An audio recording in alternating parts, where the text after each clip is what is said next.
A portion of this video is in partnership with Mint Mobile. What is going on, everybody? Welcome back. MTG here with another episode. If you're new to the channel, hi there. So I've got my honest thoughts of using the Galaxy Z Fold 6 as my main device. First things first is, before I get into the phone itself, I'm scared of using this device because as a daily, it comes in and out of my pocket and I'm using it all day long. And I unfortunately did drop the phone on pavement.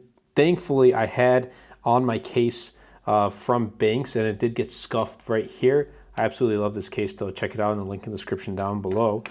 But I also did get some scuffs right here on the side, and my screen protector was pretty much gone. And thankfully I had a screen protector on, or else probably the front display would have got shattered.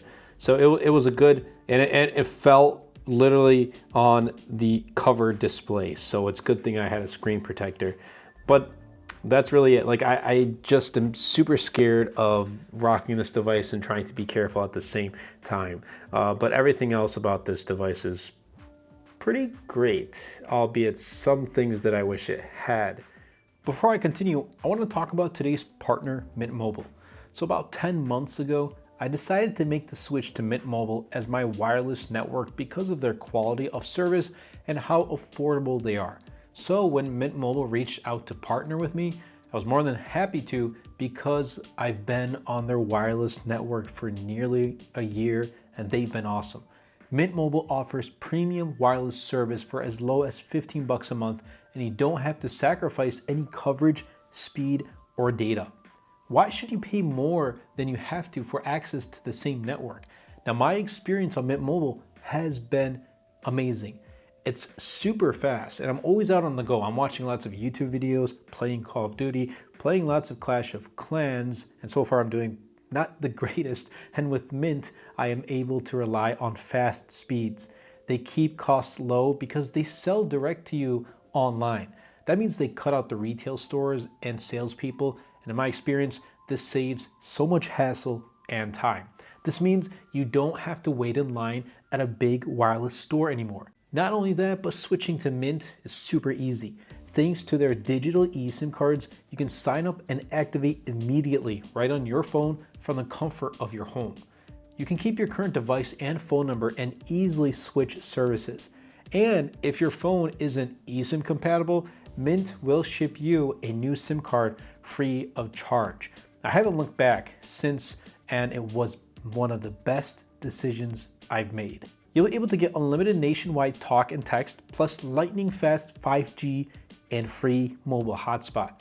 So if you want to save a little money without the sacrifice, go to trymintmobile.com/MTG, also linked in the description, to get premium wireless service for just $15 a month when you purchase a 3-month plan. Mint Mobile, we took what's wrong and made it right. And you know what? They did. So here is what I have to say about this design. I've gotten used to the cover display, which isn't as wide as OnePlus Open, but it's all right. It's decent. I kind of wish it was a little bit wider, and that's one of the downsides that I personally see it as. These flattened sides makes the phone, at least in my opinion, feel really, really premium. And some may argue that the sides right here feel pretty sharp, but I don't know. I mean, when you rock a case, it doesn't feel like that. And the aesthetic of this device is super duper clean, very light to hold in the hand. I love using this inner display. The crease for me is not a problem whatsoever. I don't care. The speakers are not that great. They don't get that loud. I think OnePlus Open is a little bit louder, and we'll be having a full comparison on those. Even my Galaxy S24 Ultra is a little bit louder than the Z Fold 6. But everything else about this, I love this blue color. Absolutely super happy that I went with this color instead of like a silver or the pink or anything like that, or even the online exclusive colors. I would have liked Crafted Black, but this color shade of blue, which is navy, is phenomenal. So yeah, design, they did a pretty decent job. There definitely could have been some improvements, but the performance is great. It's no slouch. The Snapdragon 8 Gen 3 is obviously, that was expected. 12 gigs of RAM, 0.5 terabyte storage. So far, so good, no issues whatsoever. 7 years of software updates, also really great. Right now it's running Android 14, One UI 6.1, One UI 7, Android 15 is still not out, but that will be out soon, and whenever the beta does come, I will be installing on the Z Fold 6. Cameras are all right.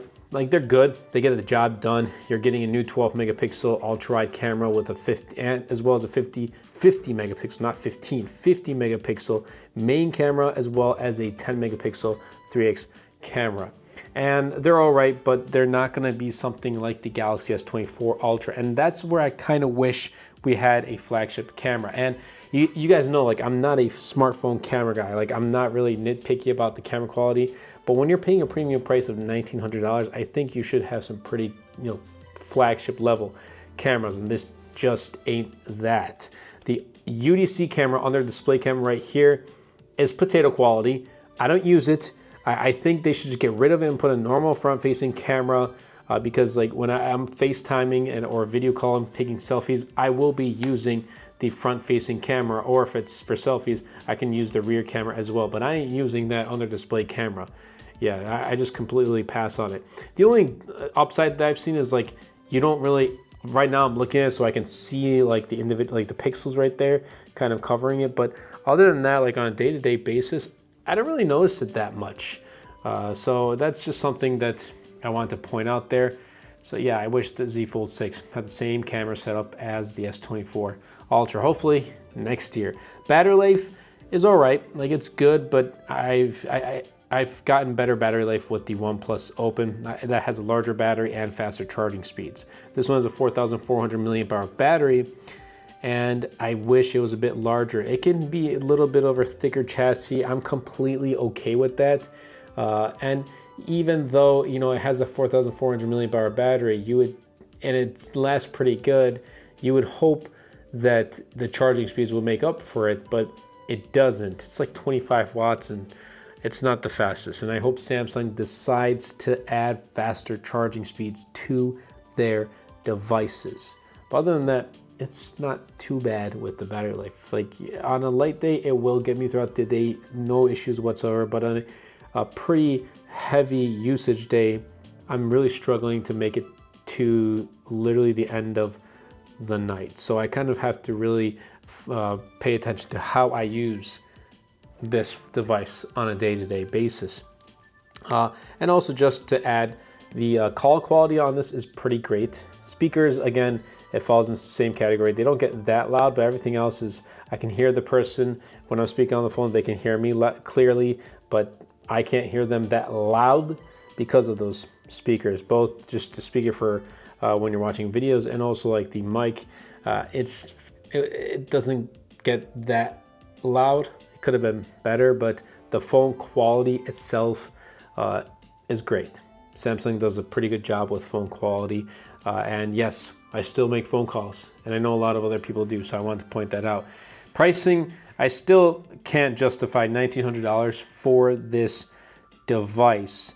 What Fold 5, it was $17.99, this is $18.99, and I don't think you're getting the necessary upgrades that should push the price up to $18.99. I think if this was a $17.99, it still would have been an easier device to recommend.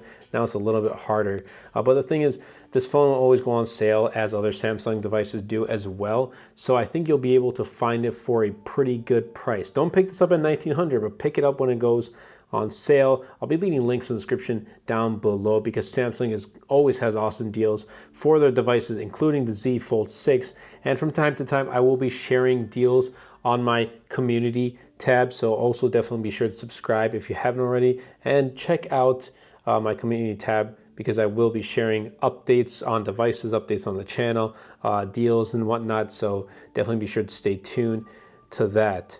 But I still love this device. I'm still using it. My SIM card is still in here, albeit it's switching with the Z Flip 6 back and forth. But so far, I've been really enjoying this device. There are things that I look forward to seeing with next year's Z Fold 7, better camera, better battery life, larger battery, better hinge, maybe S Pen support, like an Ultra device type of thing. And if it has like a thicker chest for the larger battery, for example, I'm all for it. I'm all down. But overall, I still love this. This is my first Samsung Z Fold device. But for $1,900, it's a little bit difficult to justify. I hope you guys did enjoy. If you did, definitely be sure to superman that like button, comment down below, and best of all, share this video because it really does help out the channel a lot. It will help push my content out to more people. And also, definitely be sure to check out the link in the description down below for my latest wallpaper pack. It's called Urban Glow. Links, again, description down below. It's been a long night. I said in my past video I'd probably finish this and go to bed, and I decided to record this one too. Just sit down and talk with you guys. So now I'm probably going to call it a night and go to bed. I'll catch you guys in the next episode.